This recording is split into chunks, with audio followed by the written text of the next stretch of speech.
Jadi kalian bisa bilang apa kira-kira misi utama dari seorang konsumen? Ya, konsumen bisa jadi kalian bisa bilang, oh dia pengen merasakan kebahagiaan yang paling hakiki kak. Oke, itu benar. Nah, tapi kalau kita terjemahkan dalam bahasa ekonomi, kira-kira tujuan akhir dari seorang konsumen saat melakukan kegiatan konsumsi adalah mendapatkan yang dinamakan kepuasan yang paling maksimum atau yang paling gede. Nah, kapan kepuasan maksimum itu bisa dirasakan kak? Kalau di ekonomi, kepuasan maksimum tergambar di kondisi saat terjadi keseimbangan konsumen.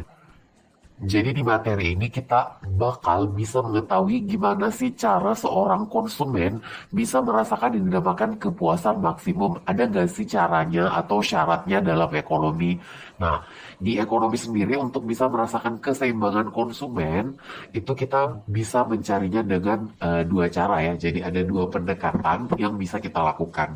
Nah, pendekatan pertama itu bisa pakai pendekatan kurva. Nah, kurva, jadi kalau misalnya kita lagi cerita pendekatan kurva, gimana contohnya Kak? Apa syaratnya? Jadi kan kemarin kita udah sepakat, konsumen itu punya dua kurva kan, ada indifference curve dan budget line. Nah, kalau misalnya kita lagi cerita tentang kepuasan maksimum, kedua kurva ini itu harus mengalami yang namanya bersinggungan ya. Jadi mereka harus bersinggungan sehingga bisa dirasakan yang namanya kepuasan maksimum. Jadi syaratnya sebenarnya sangat mudah. Kalau nilai dari IC dan BL itu sama, dan kalau di kurva dia tergambar saat mereka berdua bersinggungan. Gimana caranya Kak? Nah kita bisa langsung gambar aja ya. Jadi ya seperti biasa ini adalah coki-coki dan ini adalah cendol. Jadi kalau misalnya ada yang nanya, kapan terjadi yang dinamakan keseimbangan konsumen, ya kita gambar dulu nih masing-masing kurvanya ya. Kan kalau yang lurus ini pasti punya budget line kan ya. Lalu dia punya kawan satu lagi apa? Iya, budget line. Nah, budget line itu model budget line difference curve ya.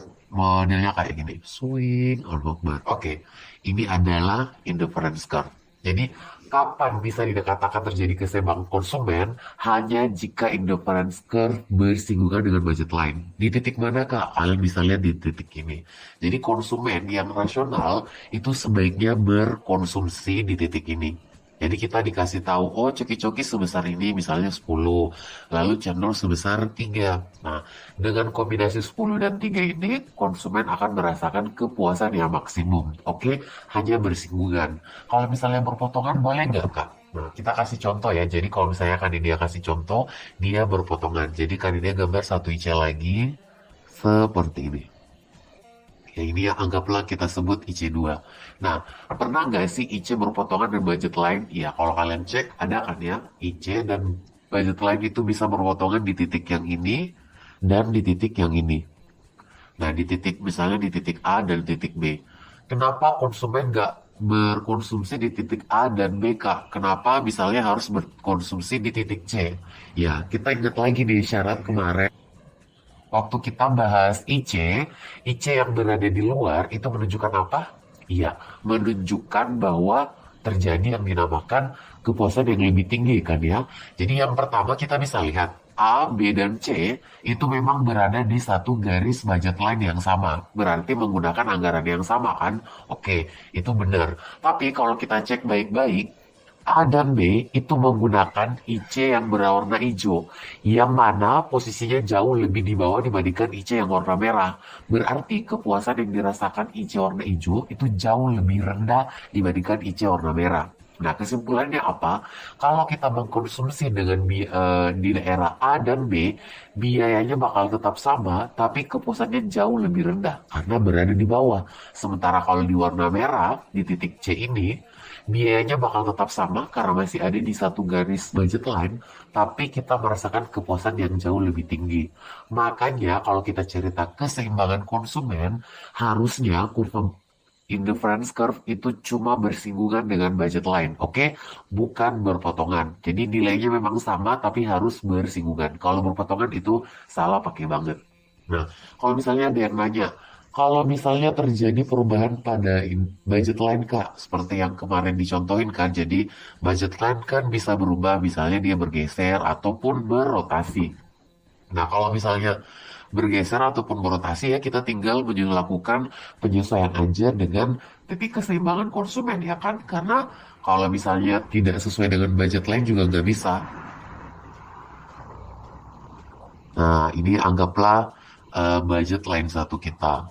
Terus misalnya ternyata harga coki-coki semakin mahal kan ya, berarti dia masuk ke dalam kan ya, dia berotasi ke dalam.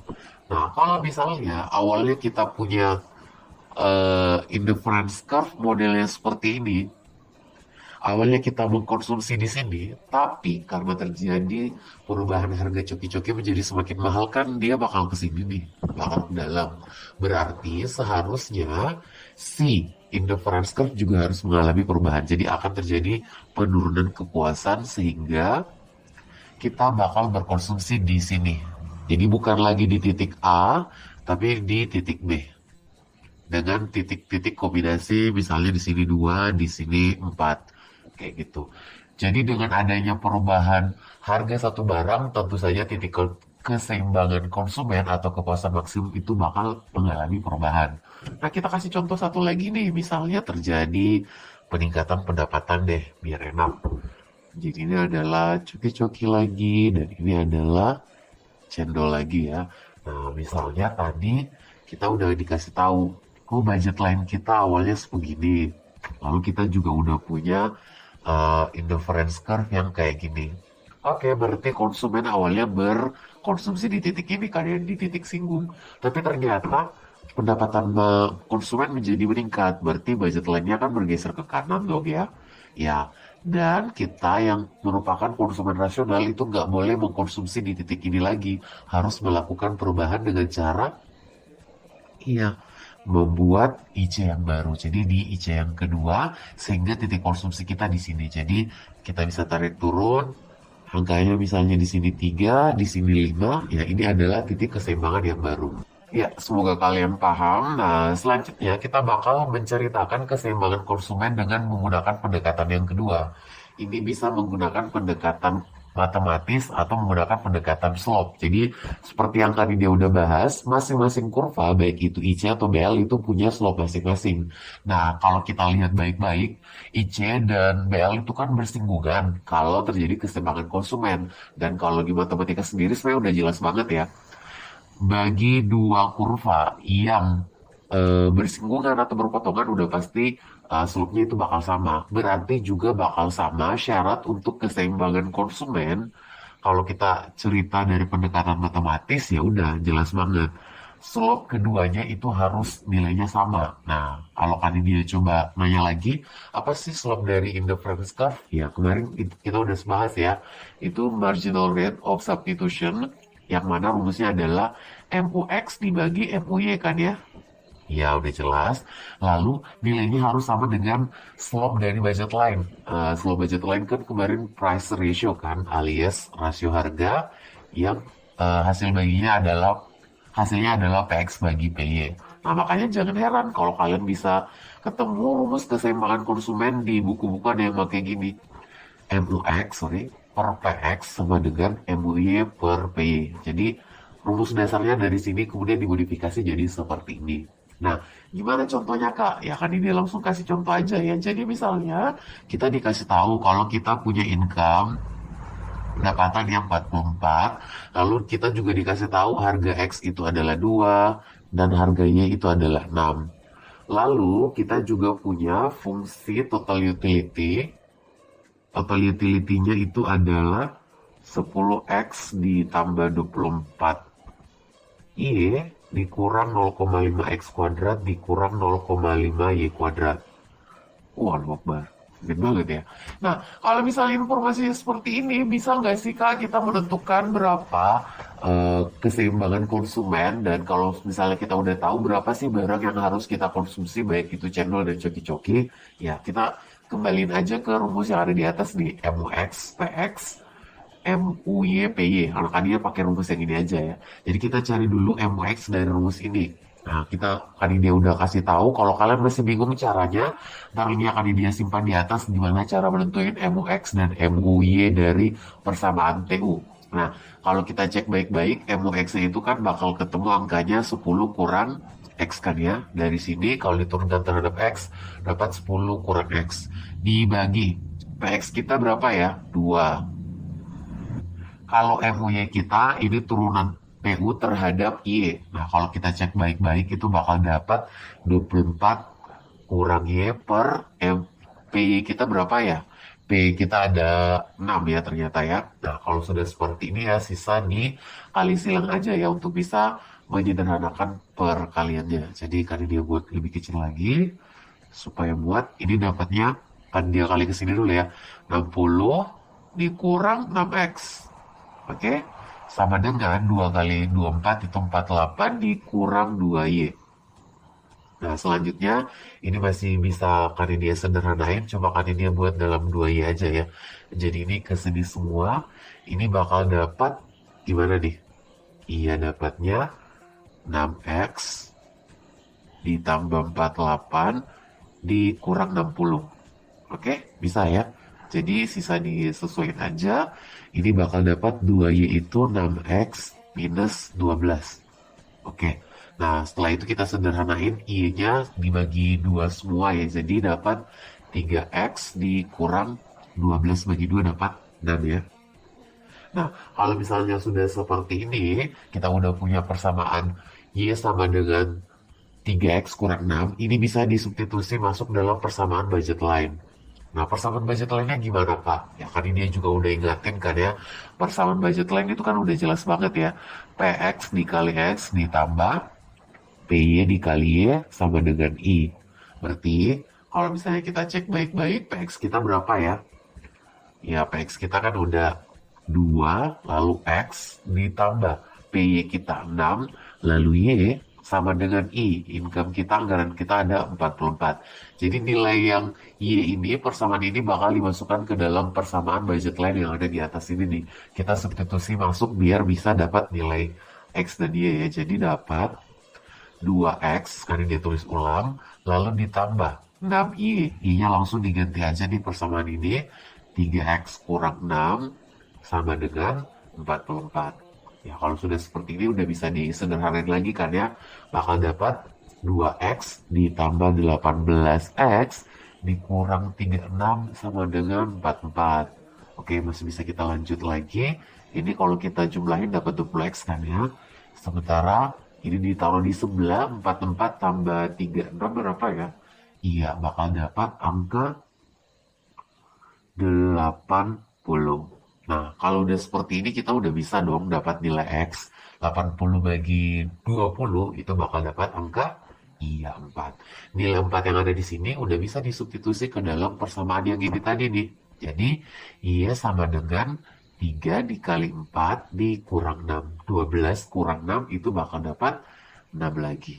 Nah, dari sini berarti kita udah bisa tahu, oh nilai X yang harus kita konsumsi kalau pengen merasakan konsumsi kepuasan maksimum itu adalah 4, dan Y yang harus kita konsumsi kalau pengen merasakan kepuasan maksimum itu adalah 6. Jadi kalau tadi versi gambarnya kayak gini nih, ini kan dia 10 dan 3, nah kalau contoh kita berarti yang X-nya 4 di sini, lalu Y-nya yang 6 di sini.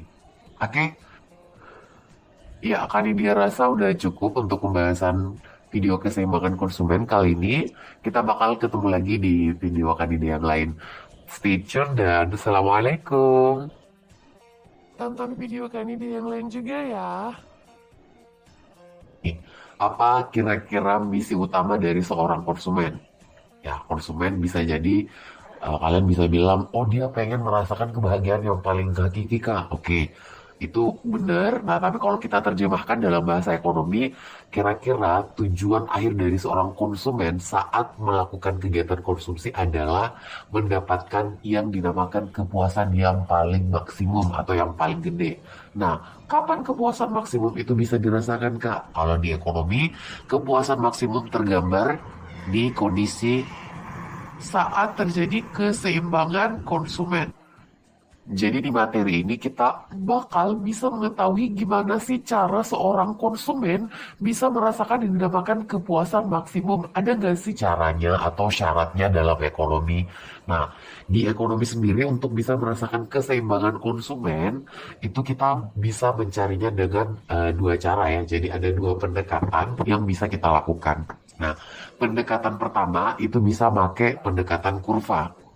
Nah, kurva, jadi kalau misalnya kita lagi cerita pendekatan kurva, gimana contohnya Kak? Apa syaratnya? Jadi kan kemarin kita udah sepakat, konsumen itu punya dua kurva kan, ada indifference curve dan budget line. Nah, kalau misalnya kita lagi cerita tentang kepuasan maksimum, kedua kurva ini itu harus mengalami yang namanya bersinggungan ya. Jadi mereka harus bersinggungan sehingga bisa dirasakan yang namanya kepuasan maksimum. Jadi syaratnya sebenarnya sangat mudah. Kalau nilai dari IC dan BL itu sama, dan kalau di kurva dia tergambar saat mereka berdua bersinggungan. Gimana caranya Kak? Nah kita bisa langsung gambar aja ya. Jadi ya seperti biasa ini adalah coki-coki dan ini adalah cendol. Jadi kalau misalnya ada yang nanya, kapan terjadi yang dinamakan keseimbangan konsumen, ya kita gambar dulu nih masing-masing kurvanya ya. Kan kalau yang lurus ini pasti punya budget line kan ya. Lalu dia punya kawan satu lagi apa? Iya, budget line. Nah, budget line itu model budget line depan curve ya. Modelnya kayak gini. Swing or bar. Oke. Ini adalah indifference curve. Jadi kapan bisa dikatakan terjadi keseimbangan konsumen hanya jika indifference curve bersinggungan dengan budget line. Di titik mana Kak? Kalian bisa lihat di titik ini. Jadi konsumen yang rasional itu sebaiknya berkonsumsi di titik ini. Jadi kita dikasih tahu, oh coki-coki sebesar ini misalnya 10, lalu channel sebesar 3. Nah, dengan kombinasi 10 dan 3 ini, konsumen akan merasakan kepuasan yang maksimum. Oke, hanya bersinggungan. Kalau misalnya berpotongan, boleh nggak, Kak? Nah, kita kasih contoh ya. Jadi kalau misalnya Kanidia kasih contoh, dia berpotongan. Jadi Kanidia gambar satu IC lagi, seperti ini. Ya ini yang anggaplah kita sebut IC2. Nah, pernah nggak sih IC berpotongan dan budget line? Ya, kalau kalian cek, ada kan ya, IC dan budget line itu bisa berpotongan di titik yang ini dan di titik yang ini. Nah, di titik misalnya di titik A dan titik B. Kenapa konsumen nggak berkonsumsi di titik A dan B, Kak? Kenapa misalnya harus berkonsumsi di titik C? Ya, kita ingat lagi nih syarat kemarin. Waktu kita bahas IC yang berada di luar itu menunjukkan apa? Iya, menunjukkan bahwa terjadi yang dinamakan kepuasan yang lebih tinggi kan ya. Jadi yang pertama kita bisa lihat A, B, dan C itu memang berada di satu garis budget line yang sama. Berarti menggunakan anggaran yang sama kan? Oke, itu benar. Tapi kalau kita cek baik-baik, A dan B itu menggunakan IC yang berwarna hijau, yang mana posisinya jauh lebih di bawah dibandingkan IC yang warna merah. Berarti kepuasan yang dirasakan IC warna hijau itu jauh lebih rendah dibandingkan IC warna merah. Nah, kesimpulannya apa? Kalau kita mengkonsumsi dengan di daerah A dan B, biayanya bakal tetap sama, tapi kepuasannya jauh lebih rendah karena berada di bawah. Sementara kalau di warna merah, di titik C ini, biayanya bakal tetap sama karena masih ada di satu garis budget line, tapi kita merasakan kepuasan yang jauh lebih tinggi. Makanya kalau kita cerita keseimbangan konsumen, harusnya kurva indifference curve itu cuma bersinggungan dengan budget line, oke? Bukan berpotongan. Jadi nilainya memang sama, tapi harus bersinggungan. Kalau berpotongan itu salah pakai banget. Nah, kalau misalnya ada yang nanya, kalau misalnya terjadi perubahan pada budget line Kak, seperti yang kemarin dicontohin kan, jadi budget line kan bisa berubah, misalnya dia bergeser ataupun berotasi. Nah, kalau misalnya bergeser ataupun berotasi ya kita tinggal melakukan penyesuaian aja dengan titik keseimbangan konsumen ya kan. Karena kalau misalnya tidak sesuai dengan budget line juga nggak bisa. Nah, ini anggaplah budget line satu kita. Terus misalnya ternyata harga coki-coki semakin mahal kan ya, berarti dia masuk ke dalam kan ya, dia berotasi ke dalam. Nah, kalau misalnya awalnya kita punya indifference curve modelnya seperti ini, Awalnya kita mengkonsumsi di sini, tapi karena terjadi perubahan harga coki-coki menjadi semakin mahal kan dia bakal ke sini nih, bakal ke dalam. Berarti seharusnya si indifference curve juga harus mengalami perubahan. Jadi akan terjadi penurunan kepuasan sehingga kita bakal berkonsumsi di sini. Jadi bukan lagi di titik A, tapi di titik B dengan titik-titik kombinasi, misalnya di sini 2, di sini 4, kayak gitu. Jadi dengan adanya perubahan harga satu barang, tentu saja titik keseimbangan konsumen atau kepuasan maksimum itu bakal mengalami perubahan. Nah, kita kasih contoh satu lagi nih, misalnya terjadi peningkatan pendapatan deh, biar enak. Jadi ini adalah cuki-cuki lagi, dan ini adalah cendol lagi ya. Nah, misalnya tadi kita udah dikasih tahu, budget line kita awalnya sebegini. Lalu kita juga udah punya indifference curve yang kayak gini. Oke, berarti konsumen awalnya berkonsumsi di titik ini, kayak di titik singgung. Tapi ternyata pendapatan konsumen menjadi meningkat. Berarti budget line-nya kan bergeser ke kanan dong ya. Ya, dan kita yang merupakan konsumen rasional itu nggak boleh mengkonsumsi di titik ini lagi. Harus melakukan perubahan dengan cara, iya, membuat IC yang baru. Jadi di IC yang kedua, sehingga titik konsumsi kita di sini. Jadi kita bisa tarik turun, angkanya misalnya di sini 3, di sini 5, ya ini adalah titik keseimbangan yang baru. Ya, semoga kalian paham. Nah, selanjutnya kita bakal menceritakan keseimbangan konsumen dengan menggunakan pendekatan yang kedua. Ini bisa menggunakan pendekatan matematis atau menggunakan pendekatan slope. Jadi, seperti yang tadi dia udah bahas, masing-masing kurva, baik itu IC atau BL, itu punya slope masing-masing. Nah, kalau kita lihat baik-baik, IC dan BL itu kan bersinggungan kalau terjadi keseimbangan konsumen. Dan kalau di matematika sendiri sebenarnya udah jelas banget ya, bagi dua kurva yang bersinggungan atau berpotongan udah pasti slope-nya itu bakal sama. Berarti juga bakal sama syarat untuk keseimbangan konsumen. Kalau kita cerita dari pendekatan matematis ya udah jelas banget. Slope keduanya itu harus nilainya sama. Nah, kalau kan dia coba nanya lagi, apa sih slope dari indifference curve? Ya, kemarin kita udah bahas ya. Itu marginal rate of substitution, yang mana rumusnya adalah MUX dibagi MUY kan ya. Ya udah jelas. Lalu nilainya harus sama dengan slope dari budget line. Slope budget line kan kemarin price ratio kan, alias rasio harga yang hasilnya adalah PX bagi PY. Nah makanya jangan heran kalau kalian bisa ketemu rumus keseimbangan konsumen di buku-buku yang kayak gini. MUX per PX sama dengan MUY per PY. Jadi rumus dasarnya dari sini kemudian dimodifikasi jadi seperti ini. Nah, gimana contohnya Kak? Ya kan dia langsung kasih contoh aja ya. Jadi misalnya kita dikasih tahu kalau kita punya income pendapatan yang 44, lalu kita juga dikasih tahu harga X itu adalah 2 dan harganya itu adalah 6. Lalu kita juga punya fungsi total utility. Total utility-nya itu adalah 10X ditambah 24 Y dikurang 0,5 X kuadrat dikurang 0,5 Y kuadrat. Wah, luak banget. Gede banget ya. Nah, kalau misalnya informasinya seperti ini, bisa nggak sih Kak kita menentukan berapa keseimbangan konsumen, dan kalau misalnya kita udah tahu berapa sih barang yang harus kita konsumsi, baik itu cendol dan coki-coki, ya kita kembaliin aja ke rumus yang ada di atas nih, MUX, PX, MUY, PY. Makanya pakai rumus yang ini aja ya. Jadi kita cari dulu MUX dari rumus ini. Nah, kita tadi dia udah kasih tahu. Kalau kalian masih bingung caranya, ntar ini akan dia simpan di atas gimana cara menentuin MUX dan MUY dari persamaan TU. Nah, kalau kita cek baik-baik, MUX-nya itu kan bakal ketemu angkanya 10 kurang X kan ya. Dari sini kalau diturunkan terhadap X, dapat 10 kurang X. Dibagi, PX kita berapa ya? 2. Kalau MUY kita ini turunan TU terhadap Y. Nah, kalau kita cek baik-baik itu bakal dapat 24 kurang Y per M. P kita berapa ya?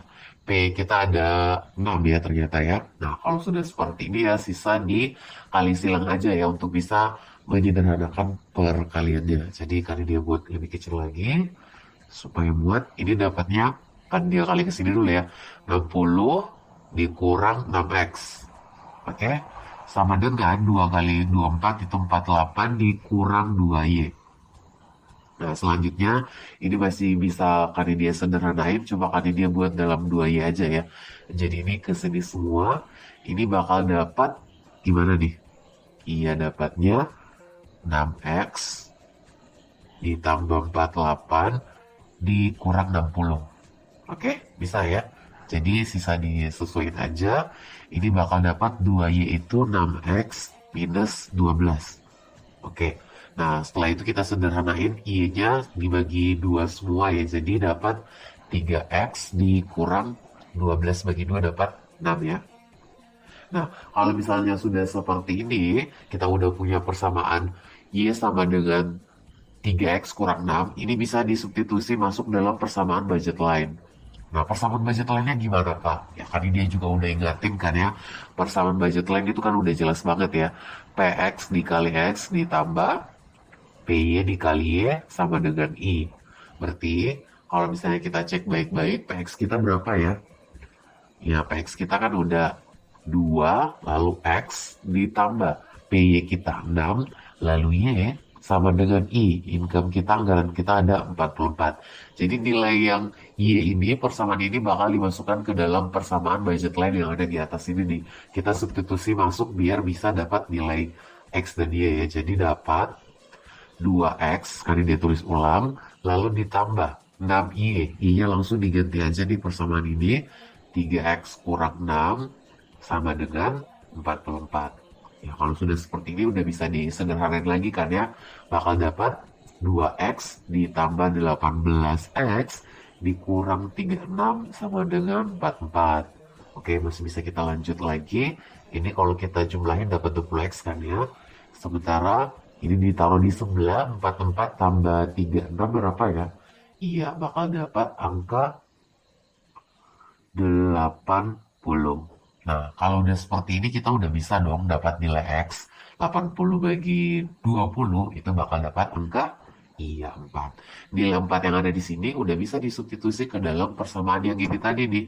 Jadi, iya sama dengan 3 dikali 4 dikurang 6. 12 kurang 6 itu bakal dapat 6 lagi. Nah, dari sini berarti kita udah bisa tahu, oh nilai X yang harus kita konsumsi kalau pengen merasakan konsumsi kepuasan maksimum itu adalah 4, dan Y yang harus kita konsumsi kalau pengen merasakan kepuasan maksimum itu adalah 6. Jadi kalau tadi versi gambarnya kayak gini nih, ini kan dia 10 dan 3, nah kalau contoh kita berarti yang X-nya 4 di sini, lalu Y-nya yang 6 di sini. Oke? Ya, kan dia rasa udah cukup untuk pembahasan video keseimbangan konsumen kali ini. Kita bakal ketemu lagi di video kandidat yang lain. Stay tune dan assalamualaikum. Tonton video kandidat yang lain juga ya.